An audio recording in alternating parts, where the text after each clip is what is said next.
Assalamualaikum warahmatullahi wabarakatuh. Perkenalkan, nama saya Najwa Nailafar dari kelompok 6. Saya bersama rekan saya Adisa Saraswati. Di sini saya akan menjelaskan sejarah peradaban Islam tentang Wali Songo dan penyebarannya. Berikut adalah beberapa potret Wali Songo, yakni Sunan Gresik, Sunan Ampel, Sunan Bonang, Sunan Derajat, Sunan Giri, Sunan Kalijogo, dan lain-lain. Latar belakang, yakni proses Islamisasi di Tanah Jawa sudah berlangsung sejak abad ke-11 Masehi. Adapun penyebar ajaran agama Islam di Tanah Jawa dikenal dengan sebutan Wali Songo. Wali Songo adalah 9 tokoh yang dianggap sebagai penyebar Islam pertama di Jawa. Peran Wali Songo dalam penyebaran Islam didasari dengan pendekatan budaya, yaitu memadukan seni budaya lokal dengan ajaran agama Islam. Metode dakwah yang damai dan lembut inilah yang membuat masyarakat bisa menerima kehadiran Wali Songo dengan ajaran agama Islam yang dibawanya.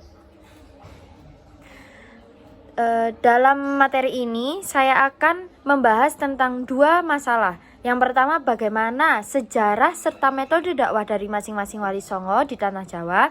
Dan yang kedua adalah bagaimana peran Wali Songo dalam penyebaran Islam di Tanah Jawa. Sebelum masuk ke bab selanjutnya,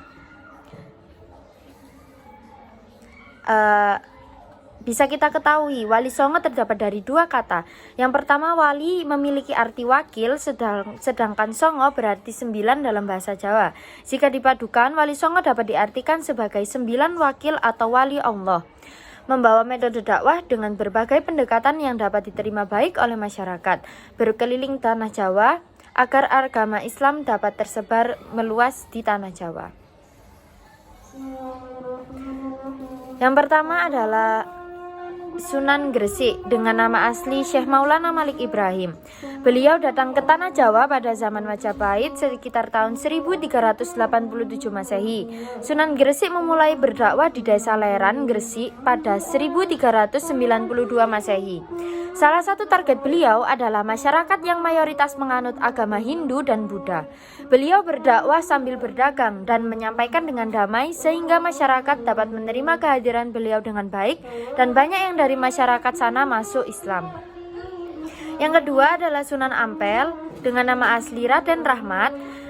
Islam berkembang di Jawa karena perjuangan dakwah Sunan Ampel dan para penyebar Islam pada abad ke-15 dan abad ke-16 yang merupakan wujud alkulturasi dan asimilasi dari aspek budaya pra-Islam dari berbagai bidang. Dakwah Islam yang dilakukan beliau dengan persuasif melalui pendekatan kekeluargaan dan penuh empati. Beliau juga membangun keluarga-keluarga muslim dalam suatu jaringan yang mengikat dalam Surabaya. Yang ketiga adalah Sunan Bonang dengan nama asli Raden Maulana Magdum. Beliau memulai dakwah Islam di Tanah Jawa pada abad ke-14 Masehi. Beliau dikenal sebagai ahli ilmu kalam dan ilmu tauhid. Sepanjang hidupnya beliau berdakwah ke berbagai daerah ke Jawa Tengah dan Jawa Timur. Dalam sejarahnya, Sunan Bonang menyebarkan agama Islam dengan cara yang unik, yaitu menggunakan kesenian seperti alat musik gamelan. Beliau memerankannya dengan memasukkan tafsir-tafsir khas Islam dalam setiap pertunjukan. Yang keempat adalah Sunan Derajat dengan nama asli Raden Syaifuddin. Awalnya Sunan Derajat berdakwah di daerah Gresik, lalu beliau terdampar di daerah yang bernama Banjarwati yang sekarang dikenal sebagai Lamongan. Beliau dalam berdakwah memanfaatkan media seni sebagai perantara penyampaian. Beliau sangat memperhatikan nasib para fakir miskin. Beliau mengajak para bangsawan dan orang kaya untuk mengeluarkan infak, sedekah serta zakat. Yang kelima adalah Sunan Kudus dengan nama asli Ja'far Shodiq. Sesuai dengan namanya, Sunan Kudus berdakwah di sekitar daerah Kudus di tengah kondisi masyarakat Kudus yang masih memeluk kepercayaan lama dan memegang teguh adat istiadat zaman dahulu. Cara dakwah Sunan Kudus yaitu dengan menggunakan pendekatan seni dan budaya lainnya. Bersama masyarakat, beliau membangun Masjid Kudus dengan menara, padasan, atau tempat wudhu yang berarsitektur bergaya bangunan Hindu-Buddha. Sekian penjelasan 5 sunan dari saya. Selanjutnya akan dilanjutkan oleh rekan saya, yakni Adisa Saraswati. Assalamualaikum warahmatullahi wabarakatuh. Saya Adisa Saraswati dari kelompok 6. Saya ingin melanjutkan presentasi dari Najwa Lailafar, yaitu tentang Wali Songo yang keenam. Wali Songo yang keenam ini biasa kita panggil dengan nama Sunan Giri. Nah, Sunan Giri sendiri ini memiliki nama asli Raden Paku, tapi sejak kecil dia sudah diberi nama yaitu Joko Samudro. Nah, beliau dulu saat masih kecil kelahirannya dianggap sebagai wabah penyakit atau yang biasa wabah pembawa keburukan. Jadi oleh masyarakat setempat beliau saat masih bayi ditenggelamkan, dihanyutkan ke sungai, lalu ditemukan oleh sepasang suami istri yang akhirnya mengangkat beliau menjadi anaknya. Nah, lalu nama Joko Samudro ini didapatkan dari kedua orang tua beliau yang mengangkatnya menjadi anak. Sejak kecil beliau sudah berguru dengan Sunan Ampel, dan atas kecerdasannya Sunan Ampel memberikan beliau julukan sebagai Ainul Yakin, yaitu atas kecerdasannya yang tadi. Nah, beliau ini juga berkelana untuk tujuan menyebarkan agama Islam berupa dari membangun pesantren di desa Sidomukti, Kebomas, Gresik pada tahun 1403 Soko, dan menyebarkannya dan menjadikan pondok pesantren tersebut sebagai pusat penyebaran Islam yang lewat ajaran beliau. Selanjutnya adalah Sunan Kalijogo. Nah, nama asli dari Sunan Kalijogo sendiri adalah Raden Said. Awal mula beliau berdakwah itu setelah beliau belajar dari Sunan Bonang dan Sunan Gunung Jati, yaitu pada akhir abad ke-15 dan ke-16. Nah, metode dakwah yang diajarkan, yang disebarkan, yang dipaparkan oleh Sunan Kalijaga yaitu lewat kesenian. Beliau ini mahir di kesenian bidang wayang, sastra, dan yang lainnya. Sehingga beliau juga mendapat julukan sebagai Wali Songo yang paling memiliki cakupan luas di berbagai bidang. Jadi pengaruh terhadap masyarakat yang beliau sebarkan ajaran agama Islam itu sangatlah terpengaruh, sangatlah besar. Dan juga beliau terkenal juga di kalangan masyarakat guru rohani batin. Nah, selanjutnya adalah Sunan Muria, yaitu nama aslinya yaitu Raden Umar Said. Hampir sama ya namanya dengan Sunan Kalijaga. Nah, Sunan Muria ini melakukan dakwah itu lewat pendekatan, yaitu pendekatan dari yang seperti dilakukan ayahnya dulu, yakni lewat kesenian. Jadi dan beliau juga menyampaikan dakwahnya itu dengan kelembutan, dengan kata-kata yang bisa meyakinkan masyarakat terhadap apa yang beliau sampaikan. Jadi masyarakat yang beliau ajarkan itu bisa menerima dengan baik ajaran yang beliau bawakan.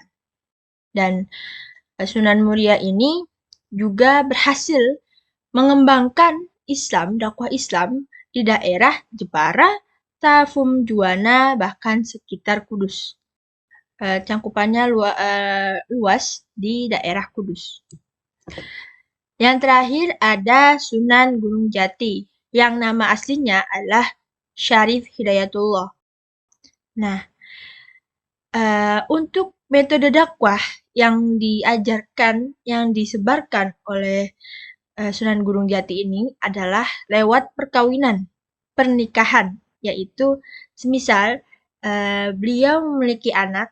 Nah, anak beliau ini dia nikahkan dengan masyarakat yang minim akan ajaran agama Islam. Jadi melalui pernikahan ajaran agama Islam itu bisa berkembang, bisa dijalankan lewat pernikahan tersebut, bisa sekalian didakwahkan. Nah, beliau juga ini selain dengan pernikahan, beliau juga menyebarkan ajaran agama Islam itu lewat peperangan, yaitu penggalangan kekuatan para tokoh yang dikenal memiliki kesaktian dan kekuatan politik serta kekuatan bersenjata. Jadi beliau ini dalam peperangan mengambil tokoh-tokoh yang memiliki kekuasaan dan beliau ini mengajarkannya di saat peperangan. Oke, untuk slide Wali Songo cukup sampai Gunung Jati karena ada 9. Dan selanjutnya adalah apa sih peran Wali Songo di tanah Jawa? Nah, jadi Wali Songo ini adalah tokoh-tokoh yang sangat penting sekali dalam proses penyebaran Islam di Jawa, tanah Jawa khususnya. Nah, seperti yang bisa kita lihat, peran ulama dan para wali sangat penting dalam proses penyebaran Islam, terutama di lingkungan pedalaman. Jadi, pedalaman yang masih kurang, yang masih minim akan ajaran agama Islam. Nah, sehingga dalam dakwahnya beliau-beliau, para wali songo, bisa membuat masyarakat menjadi tergiur, menjadi masuk ke dalam agama Islam. Nah, mereka-mereka ini dalam menyebarkan agama Islam di setiap daerah yang mereka tempati, ya mereka tuju, itu menggunakan berbagai metode, baik itu lewat hanya berdakwah, atau lewat kesenian, atau lewat pernikahan, pendekatan yang lainnya, atau lewat perdagangan bahkan. Nah, itu peran mereka. Terus peran mereka yang lainnya adalah semenjak kehadiran Wali Songo di tanah Jawa, tanah Jawa ini semakin besar penduduk yang memeluk agama Islam. Dan di daerah tersebut, Wali Songo ini dijadikan sebagai ustadz atau penasihatnya dari kerajaan-kerajaan yang ada pada masa itu. Wali Songo Wali Songo dalam penyebaran agama Islam bukan hanya berdakwah, bukan hanya mendongeng, bukan hanya berceramah, tapi beliau juga gigih dalam membela, dalam mengembangkan agama Islam semasa hidupnya. Jadi selama mereka memiliki ilmu untuk berdakwah, memiliki kekuatan untuk berdakwah sampai hingga mereka meninggal. Dan beliau-beliau ini dalam mengajarkan agama Islam ini sangat gigih, sangat tekun. Jadi masyarakat yang diajarnya, yang masuk dalam masuk dalam lingkup beliau, masuk dalam ajaran beliau ini sangat-sangatlah bisa menerima apa yang beliau-beliau ajarkan. Dan beliau dan Wali Songo bukan hanya sebagai ulama atau wali, beliau juga sebagai pemimpin agama Islam di daerah penyebarannya masing-masing. Jadi beliau ini memiliki banyak pengikut di setiap daerah yang mereka tuju. Jadi Wali Songo ini sangatlah berperan sekali dalam penyebaran agama Islam di Jawa. Oke, sekian presentasi dari kami berdua. Saya Adisa Saraswati dan teman saya Najwa Nayafan.